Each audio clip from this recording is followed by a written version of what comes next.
कर्माचे फळ देणारे न्यायप्रिय देव म्हणजे शनिदेव. पण त्यांच्या जन्मामागची ही अद्भुत कथा तुम्हाला माहिती आहे का? शनिजयंतीच्या दिवशी फक्त पूजा नाही तर श्रद्धा आणि संयमाने केलेली आराधना आयुष्य बदलू शकते. शनिजयंती हा हिंदू धर्मातील अत्यंत महत्त्वाचा पर्व मानला जातो. हा उत्सव ज्येष्ठ कृष्ण अमावस्येला साजरा केला जातो.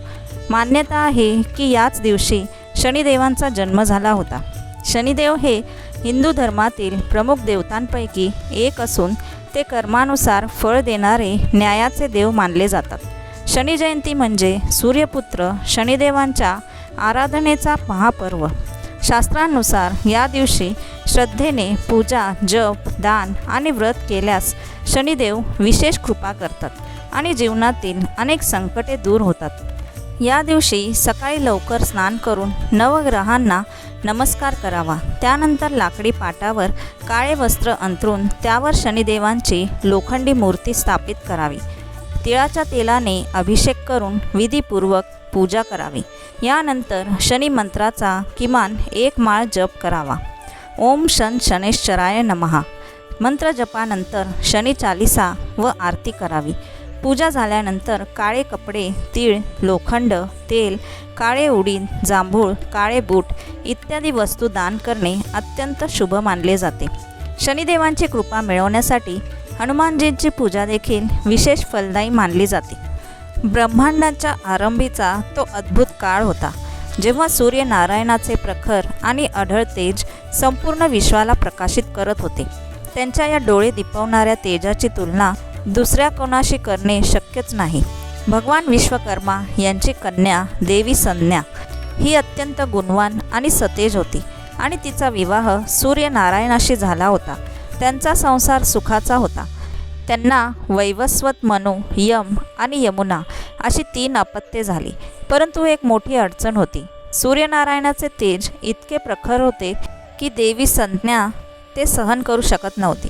त्यांच्या प्रकाशाने तिच्या डोळ्यांना त्रास होत असे आणि त्यांचा सहवास तिला कधीकधी असह्य होत असे. ती पतीवर खूप प्रेम करत होती, पण तिची शारीरिक क्षमता त्यांच्या तेजाला तोंड देण्यास अपुरी पडत होती. खूप विचारांती संज्ञेने एक कठोर निर्णय घेतला. तिने आपल्या पतीपासून काही काळ दूर राहून स्वतःच्या तपोबलाने त्यांचे तेज सहन करण्याची शक्ती मिळवण्याचा निश्चय केला. पण सूर्यनारायण आणि आपली मुले यांना सोडून जाणे तिला वेदनादायी वाटत होते. तेव्हा तिने एक अजब युक्ती लढवली. आपल्या योगबलाने तिने आपल्या सावलीपासून हुबेहूब स्वतःसारखीच दिसणारी एक प्रतिकृती निर्माण केली, जिचे नाव होते छाया. देवी संज्ञेने छायेला सूर्यनारायणाची सेवा करण्याची आणि मुलांची आई म्हणून जबाबदारी घेण्याची विनंती केली आणि आपण संज्ञेची सावली आहोत हे कोणालाही कळू न देण्याची कडक ताकीद दिली. सूर्यनारायण देखील या गूढ गोष्टीपासून अज्ञानी राहिले. छायेने ती जबाबदारी स्वीकारली आणि संज्ञा तपश्चर्येसाठी निघून गेली. इकडे सूर्यासोबत छायेचा संसार सुरू झाला. छाया देखील सूर्यनारायणाची अत्यंत निस्सीम भक्त होती. काही काळाने ती गरोदर राहिली. गरोदरपणातही ती भगवान शिवाची अत्यंत निस्सीम भक्त असल्यामुळे तिने अन्नपाण्याचा त्याग करून कडक उन्हात बसून भगवान शंकराची अत्यंत कठोर तपश्चर्या केली. एका मातेच्या या प्रखर उपवासांचा आणि कडक उन्हाचा थेट परिणाम तिच्या गर्भावर झाला. जेव्हा छायेने एका पुत्राला जन्म दिला तेव्हा तो बाळ सूर्यासारखा तेजस्वी आणि गौरवर्णीय नसून अत्यंत सावळा, निस्तेज आणि क्रूश होता. जेव्हा सूर्यनारायण आपल्या या पुत्राचे मुख पाहण्यासाठी आले तेव्हा त्या बालकाचा तो काळाभोर रंग पाहून त्यांचा अहंकार दुखावला गेला आणि त्यांनी अत्यंत कठोर शब्दात छायेच्या चारित्र्यावरच संशय घेतला. एका निष्पाप मातेच्या चारित्र्यावर स्वतःच्या पित्याने घेतलेला हा संशय त्या नवजात बालकाला सहन झाला नाही. त्या कोवळ्या वयातही त्या बालकाच्या डोळ्यातून एक अत्यंत प्रखर ऊर्जा बाहेर पडली.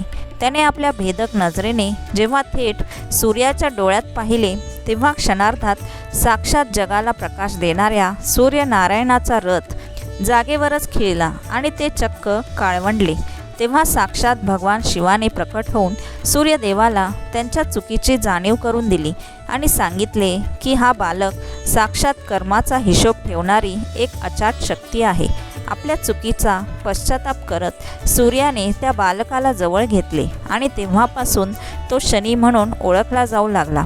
परंतु पित्याकडून मिळालेला तो नकार आणि मातेचा अपमान यामुळे शनीच्या मनात एक विलक्षण विरक्ती निर्माण झाली होती. तो एकांतवासात भगवान शिवाच्या ध्यानात मग्न राहू लागला. पुढे शनीचा विवाह चित्ररथ गंधर्वाची कन्या असलेल्या एका अत्यंत रूपवान तपस्विनीशी झाला. परंतु शनीचे वैराग्य इतके प्रबळ होते की त्याला संसाराची आसक्ती नव्हती. एकदा त्याची पत्नी शनीजवळ आली, परंतु शनी ध्यानात इतका खोलवर बुडाला होता की त्याने तिच्याकडे ढुंकूनही पाहिले नाही. एका पत्नीचा हा अत्यंत मोठा अपमान होता.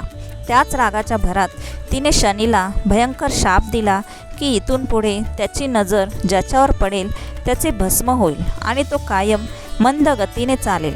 जेव्हा शनीचे ध्यान भंग पावले तेव्हा त्याने अत्यंत शांतपणे तिची समजूत काढली. पत्नीला पश्चाताप झाला, परंतु शाप मागे घेता येत नव्हता. तेव्हापासून शनी महाराज नेहमी आपली नजर खाली ठेवून चालू लागले, जेणेकरून कोणाचेही विनाकारण नुकसान होऊ नये आणि त्यांच्या याच मंद गतीमुळे त्यांना शनेश्वर हे नाव पडले. एका शापालाही त्यांनी एका महान तपश्चर्येत बदलले. लहानपणी शनिदेव अत्यंत खट्याळ स्वभावाचे होते. त्यांचे आपल्या भावांशी विशेष पटत नसे. त्यामुळे सूर्यदेवांनी सर्व पुत्रांमध्ये राज्य समान वाटून दिले. मात्र शनिदेव यामुळे समाधानी नव्हते. त्यांना संपूर्ण राज्य एकट्याने चालवायचे होते. ही इच्छा पूर्ण करण्यासाठी त्यांनी ब्रह्मदेवांची कठोर आराधना केली. त्यांच्या तपश्चर्येने प्रसन्न होऊन ब्रह्मदेवांनी त्यांना इच्छित वर मागण्यास सांगितले. तेव्हा शनिदेव म्हणाले, ज्यावर माझी शुभदृष्टी पडेल त्याचे कल्याण होऊ आणि ज्याच्यावर माझी कुदृष्टी पडेल त्याचा सर्वनाश होऊ. ब्रह्मदेवांकडून हा वर मिळाल्यानंतर शनिदेवांनी आपल्या भावांचे राज्य हिरावून घेतले. यामुळे दुःखी झालेल्या त्यांच्या भावांनी भगवान शिवांची आराधना केली. भगवान शिव प्रकट झाले आणि त्यांनी शनिदेवांना समज दिली की तुझ्या शक्तीचा सदुपयोग कर, अन्यायासाठी नव्हे तर न्यायासाठी तिचा वापर कर. शिवांनी यमराजांना मृत्यूचे कार्य सोपवले. ज्यांची आयुष्यरेषा संपली आहे त्यांचे प्राण हरण करणे, तर शनिदेवांना मनुष्याच्या कर्मानुसार दंड आणि पुरस्कार देण्याची जबाबदारी दिली. याशिवाय शिवांनी त्यांना वरदान दिले की त्यांच्या कठोर दृष्टीपासून देवताही वाचू शकणार नाहीत. असे मानले जाते की रावणाने आपल्या योगबलाने शनिदेवांना कैद करून ठेवले होते. लंका दहनाच्या वेळी भगवान हनुमानांनी शनिदेवांची त्या बंधनातून मुक्तता केली. मुक्त झाल्यावर शनिदेवांनी हनुमानजींना वर मागण्यास सांगितले. तेव्हा हनुमानजी म्हणाले, कलियुगात जो माझी भक्ती करेल त्याला तुम्ही अशुभ फल देऊ नका. शनिदेवांनी हे वचन मान्य केले. तेव्हापासून जो भक्त श्रद्धेने हनुमानजींची पूजा करतो त्याच्यावर शनिदेवांचा प्रकोप कमी होतो. म्हणूनच शनिदेवांची पूजा करताना विशेष सावधगिरी आणि श्रद्धा आवश्यक असते, कारण ते न्यायाचे देव आहेत, कर्मानुसारच फळ देतात. शनिग्रह वायुतत्व आणि पश्चिम दिशेचे स्वामी मानले जातात. सर्व ग्रहांमध्ये शनी अत्यंत प्रभावशाली ग्रह समजले जातात. त्यांच्या मस्तकावर अमूल्य रत्नांचा मुकुट सुशोभित असतो आणि हातात दिव्य अस्त्र असते. शनिदेव न्यायप्रिय असून भक्तांना अभय देणारे देव आहेत. ते प्रसन्न झाले तर रंकालाही राजा बनवू शकतात आणि क्रोधित झाले तर राजालाही रंक बनवण्यास वेळ लागत नाही. ज्योतिषशास्त्रानुसार शनी जर पापकर्माची शिक्षा देतात तर सत्कर्म करणाऱ्यालाही वैभव, सुख आणि यश प्रदान करतात. जे भक्त श्रद्धेने शनिदेवांचे व्रत, जप आणि उपासना करतात ते पापकर्मापासून दूर राहतात. त्यामुळे 7.5 किंवा शनिदशेतही त्यांना कमीच त्रास सहन करावा लागतो. शनी जयंतीला शनिपूजनानंतर आपल्या जाणतेपणी किंवा अजाणतेपणी झालेल्या पापांसाठी क्षमा मागावी. तसेच राहू केतूची पूजा करणेही शुभ मानले जाते. शनिदेव हे निसर्गातील संतुलन राखणारे आणि प्रत्येक जीवाला न्याय देणारे देव आहेत. त्यामुळे त्यांना घाबरण्याची गरज नाही, तर योग्य कर्म करून त्यांना प्रसन्न करण्याची आवश्यकता आहे.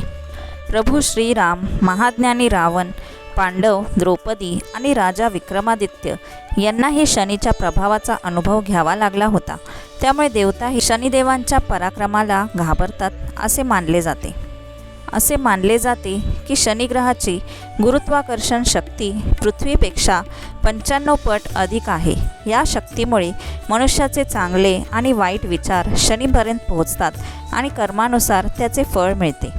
खरे पाहता शनिदेव अत्यंत न्यायप्रिय आहेत. जर तुम्ही कुणाशी फसवणूक करत नसाल, अन्याय करत नसाल, अत्याचार करत नसाल आणि वाईट कर्मांपासून दूर असाल तर शनिदेवांपासून घाबरण्याचे काहीच कारण नाही, कारण ते सज्जनांना कधीही विनाकारण त्रास देत नाहीत. शनी जयंतीच्या दिवशी छायादान या प्रक्रियेला अनन्यसाधारण महत्त्व आहे. एका लोखंडी वाटीत किंवा कांस्याच्या वाटीत तेल घेऊन त्यात स्वतःची छाया पाहणे आणि ते तेल दान करणे यामागे एक खूप मोठे आध्यात्मिक तत्त्वज्ञान दडलेले आहे. शनी महाराज हे स्वतः छायेचा पुत्र आहेत आणि त्यांना त्यांच्या रंगावरून नाकारले गेले होते. त्यामुळे जेव्हा आपण आपली छाया त्यांना समर्पित करतो तेव्हा आपण आपले अहंकार, चुका आणि मनातील काळेपणा त्या कर्माच्या देवतेसमोर अत्यंत पारदर्शकपणे मांडत असतो. एका अर्थाने आपली छाया त्यांच्या चरणी अर्पण करून आपण एक नवीन निर्मळ आयुष्य जगण्याची प्रार्थना करत असतो. शनिदेव हे फक्त शिक्षा देणारे नाहीत, तर योग्य कर्माने जीवन बदलून टाकणारे न्यायदेव आहेत. त्यांना घाबरून न जाता त्यांची पूजा अर्चा करणे अत्यंत फलदायक मानले गेलेले आहे. तुम्हाला हा व्हिडिओ आवडला असेल तर लाईक करा, शेअर करा आणि चॅनेलला सबस्क्राईब करा. थँक्यू.